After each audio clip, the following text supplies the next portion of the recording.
E agora a gente vai falar um pouquinho de novo do reply rate relativo. Por quê? Porque se eu considero que eu tenho um baixo open rate e eu tenho um alto reply rate, eu posso analisar isso de duas maneiras. Parece estranho, por quê? Porque na situação 2 a gente estava falando que um baixo open rate ele driva para um reply rate também baixo. Mas isso não necessariamente precisa acontecer. Lembra que lá atrás eu falei contigo que falar de baixo e alto é muito, mas muito difícil de ser simples de se analisar? Por que isso daqui pode ser considerado meio complexo? Em primeiro lugar, quando eu falo que um baixo reply rate ou um baixo open rate está acontecendo, ele pode ser baixo para o padrão do histórico da sua empresa e do seu processo, ou ele pode ser baixo por benchmarking de mercado. E aí o benchmarking de mercado ele pode ser genérico, então para toda uma área, então sei lá, a gente levanta de todos os mais de 300 clientes que vendem para setores distintos, com processos distintos, com tickets distintos e passa um benchmark para você, ou a gente fala do seu setor específico. E aí a gente pode analisar um benchmarking americano ou um benchmarking brasileiro, uma série de outras coisas. Então o baixo e alto ele tem que ser baixo relativo a alguma coisa. Nesse caso, eu estou falando que um baixo open rate ele pode ocorrer de duas maneiras para um alto reply rate. O primeiro caso é, eu tenho um baixo open rate muito abaixo da minha média, mas ainda assim o meu reply rate relativo é altíssimo, então ele está na casa de quase 100%, 80%, e aí isso faz com que ele fique mais alto do que a média de reply rate que eu tenho. Isso pode acontecer em alguns mercados, onde você consegue chamar a atenção de muita gente, mas consegue pouca resposta. Então, justamente, depende do seu processo. Ou, de outro lado, eu vou entender que eu tenho um baixo open rate em relação ao benchmarking que eu possuo, seja do meu processo, ou seja de qualquer outra situação, mas eu tenho um alto reply rate relativo em relação a outros e-mails meus. Ou seja, eu consegui perceber que baixou o meu indicador de open rate, mas o reply rate ele continuou alto.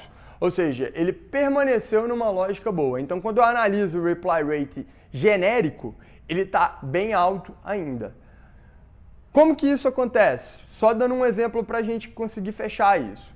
Eu tenho lá 100 contatos, mandei 100 e-mails para esses 100 contatos. Só que, de tudo isso, 20 abriram. Então eu tenho 20% de open rate. Aí eu olho e falo, cara, estou acostumado a bater 60%, 70%, 50%, 40% de open rate. Ou seja, caiu, está baixo em relação à minha média. Mas, em compensação, com 80%, 60% de open rate, eu tinha um 8% de reply rate geral. Ou seja, de 100 caras que receberam, 8 sempre respondiam.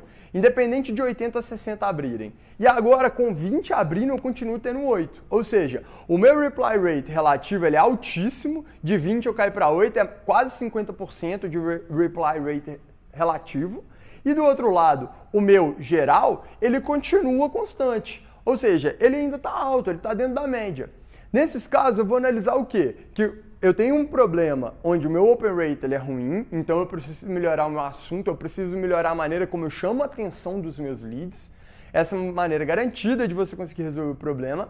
E aí, a partir do momento que eu resolvo esse problema, eu vou perceber o comportamento do meu template. Será que dos 80 caras que geralmente abriam o meu e-mail, dos 60 caras que abriam o meu e-mail, aqueles 8 que sempre respondiam estão abrindo agora com os 20% que estão me respondendo, estão abrindo e estão me respondendo mais 8?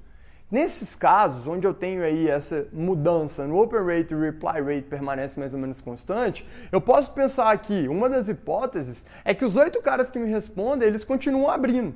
E aí não faz diferença, eles vão me responder sempre.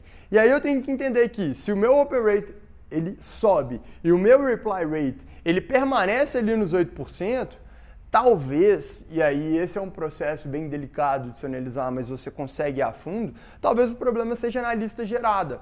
Então eu estou tendo alguns caras de qualidade, mas em compensação eu estou colocando muita gente que não tem perfil para dentro. Então meu reply rate ele permanece constante por um acaso, onde todo mundo que iria responder vai abrir mesmo com uma chamada pior, com um assunto de e-mail pior. Mas, por outro lado, eu poderia, desses 100 caras, tirar 40, 30, 20 que não tem um perfil legal e repor eles com caras com perfil melhor. Então, esse trabalho ele vai voltar lá dentro do processo de ser para entender como que eu preciso melhorar isso. Quando eu falo de um baixo reply rate e de um baixo open rate, igual no caso anterior, eu também poderia voltar para o meu processo de ser e entender, olha, eu estou tendo uma comunicação legal, minha comunicação padrão, eu sempre tive essa comunicação e por aí vai, mas aqui a gente consegue perceber uma vertente ainda mais complexa, mais complicada para eu fazer esse step back. Ficou claro? Então vamos lá.